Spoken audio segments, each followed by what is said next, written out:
सुन रहे हैं पिंटू प्यासा की आवाज में। कके हंस के सवारी माई हो घर अइहा,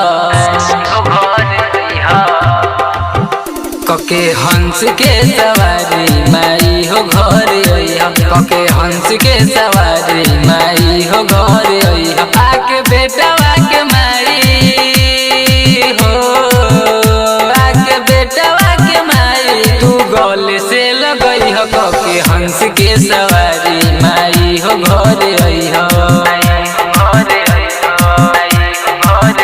कके हंस के सवारी माई हो घर अइहा, कके हंस के सवारी माई हो घर अइहा। आके बेटवा के माई हो, आके बेटवा के माई तू गले से लगई हो। कके हंस के सवारी माई हो घर अइहा।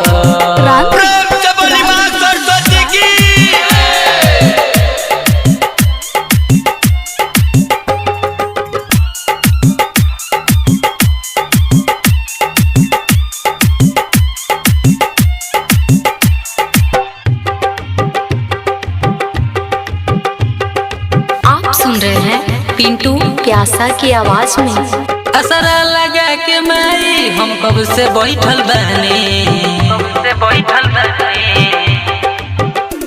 असरा लगा के माई हम कब से बैठल बहनी। पूजा के लेके थाली हम रहिया देखतानी,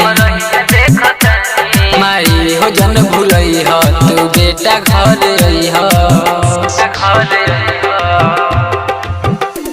माई हो जन भूलई हो तू बेटा घर अइहा। कुछ दिन कुछ पल हो, कुछ दिन कुछ पल हमारा साथ में बितई हो। कके हंस के सवारी माई हो घर अइहा।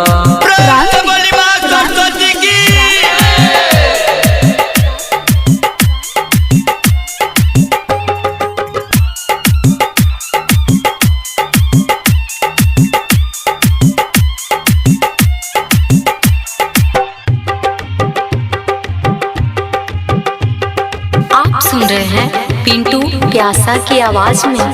अचरा के छैया मैया हरदम तू ओढ़ैहा, अचरा के छैया मैया हरदम तू ओढ़ैहा। प्यासा पिंटू के माई तू कबो जन भूलैहा, सबका पमाइया के तू ज्ञान हो बटैहा, ज्ञान हो बटैहा। सबका पमाइया के तू ज्ञान हो बटैहा। राइटर निगम नीतेश हो, राइटर निगम नीतेश पर प्यार बरसई हो। कके हंस के सवारी माई हो घर अइहा। पिंटू प्यासा की आवाज में।